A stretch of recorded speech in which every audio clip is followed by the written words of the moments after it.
কিছু মানুষ আছে খায় আল্লাহর, পরে আল্লাহর, জমিন ব্যবহার করে আল্লাহর, সব কিছু ব্যবহার করছে আল্লাহর, আর গোলামি সামসামি করতেছে লিডারের। আছে না নাই? খাইলো আল্লাহর, পড়লো আল্লাহর, পূজা দিচ্ছে মন্দিরে গিয়া মূর্তির। অনেকে এরকম আছে। আল্লাহ রাব্বুল আলামিন বলছে, বান্দারে তোরে আমি খাওয়াইলাম, পড়াইলাম, অক্সিজেন দিলাম, পানি দিলাম, সব কিছু আমি তোরে দিলাম, আর তুই গোলামি করলে আরেকজন মানুষের, আরেকজন মূর্তির। আমি আল্লাহ রাব্বুল আলামিন কিয়ামতের ময়দানে তোরে ছাড়বো না। নাউজুবিল্লাহ। একজন মানুষ কি পরিমাণ অক্সিজেন ব্যবহার করতেছে প্রতিদিন, 24,000 টাকার অক্সিজেন। এই যে আমরা যে নিঃশ্বাস নিচ্ছি, এই যে নিঃশ্বাস নিচ্ছি, অক্সিজেন যদি হসপিটাল থেকে কেনা লাগতো, 24,000 টাকা আপনার প্রতিদিন হসপিটালে বিল দেওয়া লাগতো। তার মানে এক মাসে 7,20,000 টাকার অক্সিজেন আল্লাহর কাছ থেকে ফ্রি নিয়েছেন। সুবহানাল্লাহ বলেন না? তো এই যে অক্সিজেনটা দিচ্ছে কে? আল্লাহ। বাপ পরিশ্রম করতে করতে হাতগুলো লোহার মতো হয়ে গেছে, ছেঁড়া জামা নিয়ে বাজার করতে যায় বাপ, একটা জিনিসের দাম জিজ্ঞেস করে, এখানে এক দাম, আরেক জায়গায় আরেক দাম, আরেক জায়গায় আরেক দাম।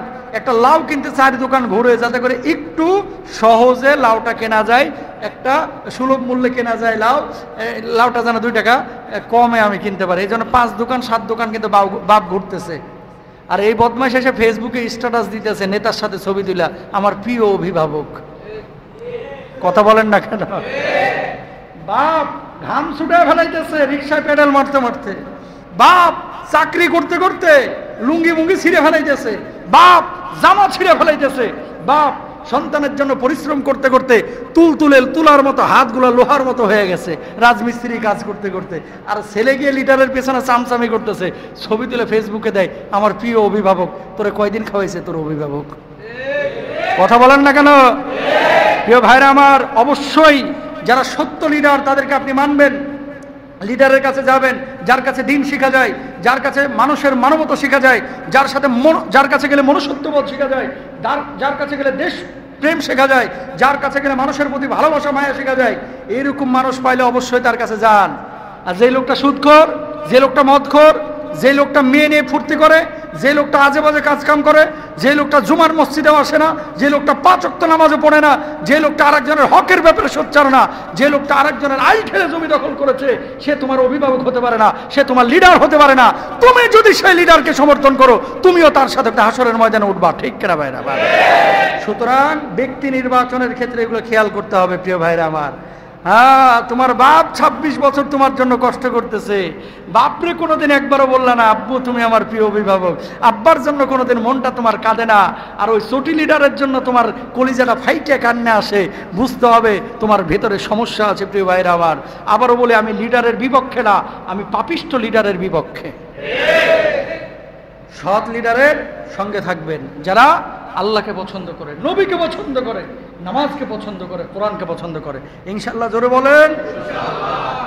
প্রিয় ভাইরা আমার, এই তাকান, এই কথাগুলো যে বলতেছি আপনাদের কষ্ট দেওয়ার জন্য না ভাই। কেন? জামানাটা চলতেছে এখন চাপাবাজির উপরে। কথা বুঝতে পারতেছেন? যার সোয়ালের জোর যত বেশি, চাপার জোর যত বেশি, ও তত বেশি সম্মানিত। এখন এলাকায় যেগুলো জ্ঞানী গুণী, যে সমস্ত মানুষগুলো নীরবে চলে, কারণ মানুষ যত জ্ঞানী হয় তার কথাবার্তা তত কমে যায়, মানুষ যত জ্ঞানী হয় তত নত হয়, কথাবার্তা সীমিত হয়ে যায়। মানুষ যত জ্ঞানী হয় মানুষগুলো বিনয়ী হয়। বিনয় যখন আপনি দেখাচ্ছেন, আপনার আশপাশের মানুষগুলো এখন কি হচ্ছে জানেন? লোকটা বুঝে না, সহজ সরল, অথর্ব, এরকম আছে না নাই? জোরে বলেন। অত্যন্ত সহজ সরল লোক, এরা পাত্তা দিতে চায় না, এরা বেল দিতে চায় না, এরা ধাক্কা মেরে চলে যায়, এরা মনে করেন টাচও করতে চায় না, এরা সালাম কালামও দিতে চায় না, খুব সহজ সরল, বুঝে না কিছু। আর যেটা চাপার জোর আছে, এটার বাপরে বাপ কিচ্ছু করে না, কিন্তু খালি 2 সোয়ালের মাছ দিয়ে জিব্বা যে আল্লাহ দিয়েছে, এটা দিয়ে খালি চাপাবাজি করে। এগুলোর মানুষ সম্মান ইজ্জত করে। চাপাবাজরে সম্মানিত করবেন না, সম্মান ইজ্জত দিবেন না। আল্লাহওয়ালা যেটা মানুষের জন্য কাজ করে, দেশের জন্য, দিনের জন্য, এরা সম্মান দিবেন। ইনশাআল্লাহ বলেন প্রিয় ভাইরা আমার। এরপর আল্লাহ সুবহানাহু ওয়া তাআলা কি বলছে একটু খেয়াল করেন। রব্বুল আলামিন বলছেন, ফা ইন্নাল্লাহা লা ইউহিব্বুল কাফিরিন। আল্লাহ রাব্বুল আলামিন বললেন, অকৃতজ্ঞ ব্যক্তিদেরকে আল্লাহ রাব্বুল আলামিন ভালোবাসেন না।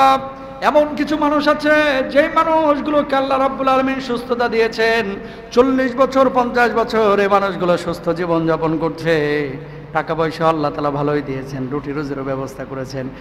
এরপরে মানুষগুলোকে জিজ্ঞেস করবেন ভাই কেমন আছে, কদু ভালো নাই ভাই, চলতেছে না, আছি একরকম। কথা বলেন ঠিক কিনা? ছেলে মেয়ে বিশ্ববিদ্যালয়ে পড়তেছে, নিজে আল্লাহ তাআলা তারে ভালো রুটি রুজির ব্যবস্থা করে দিয়েছে, ঢাকায় বাড়ির ব্যবস্থা করে দিয়েছে, গাড়ির ব্যবস্থা করে দিয়েছে, জীবনেও আর মুখে শুনবেন না যে আলহামদুলিল্লাহ ভালো আছি। জিজ্ঞেস করবেন ভাই কেমন আছেন, আছি একরকম। কেন কি হয়েছে? এই চলতেছে ভাই। ভাই দিনকাল কেমন চলতেছে? এই টানে টুনে যাচ্ছে। ছেলে মেয়েরা কেমন আছে? ভাই খুব একটা সুবিধাই নাই ভাই। বউ কেমন আছে, ভাবি কেমন আছে? হের কথা আর কইেন না, মোটা হয়ে গেছে, খালি ডায়াবেটিসে টানাটানি, এর নিয়ে আরো যন্ত্রণায় আছে। কোনো সময়ের মুখে শুকরিয়া পাবেন না। কথা বলেন, এরকম লোক আছে না নাই? কোনো সময় শুকরিয়া পাবেন না। যেদিন বেতন পাইছে সেদিন তো মনটা একটু ভালো থাকে, যে আজকে পাইছি 30,000, এই দিনও এরা খুশি পাবেন না। তার মানে কি? এগুলো অকৃতজ্ঞ। এগুলো কি? মানুষ বড় নেমুখারাম ভাই, বড় গাদ্দার মানুষ। এই টাকান। কিছু কিছু ছেলে পেলে আছে যাদের হাত নাই, ট্রেনের নিচে পড়ে হাত কেটে গেছে, রোড অ্যাক্সিডেন্টে পা ভেঙে গেছে, হুইল চেয়ারে চলতেছে না। আপনার তো 2টা পা আছে, 2টা হাত আছে, হুইল চেয়ারে যে মানুষটা চলতেছে এর একবার জিজ্ঞেস করেন যে আজকে যদি 2টা পা তোমার দেওয়া হতো তুমি কেমন খুশি হইতা? সে জবাব দিতে হয়তো বা যে আমার জীবন পাওয়ার চাইতে পা 2টা পাওয়ার কারণে আরো বেশি খুশি হইতাম।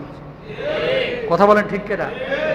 আপনার যে 2টা হাত আল্লাহ তাআলা দিয়েছে, আপনার যে 2টা হাত আল্লাহ তাআলা দিয়েছে, এটা যে কত বড় নিয়ামত। যার হাত নাই ওরা জিজ্ঞেস করেন।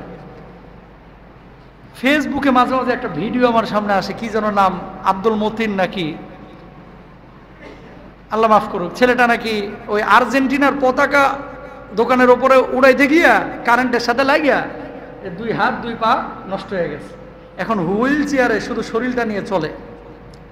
আমি দেখে মাঝে মাঝে আফসোস করি, আল্লাহু আকবার, আল্লাহ আমাদের কত ভালো রাখছে। তারে আল্লাহ পরীক্ষা করেছে, আল্লাহ মাফ করুক, যে 2টা হাত নাই 2টা পা নাই। একটাবার চিন্তা করেন তো, এই যে রাস্তাঘাটে অনেক ফকিরও এরকম থাকে কিন্তু, যে হাতও নাই পাও নাই, চোখও অন্ধ, একটা জিন্দা লাশের মতো পড়ে থাকে। ওই মানুষটার দিকে তাকায় দেখেন যে তার চাইতে আপনি কত ভালো আছেন। শোনেন, পৃথিবীতে কেউ অসুখী না ভাই, সবাই সুখী। সুখটা মনের সাথে জড়িত। আল গিনা গিনান নাফস, আন্তরিকভাবে যে মানুষটা ধনী সে মানুষটা আসলেই ধনী।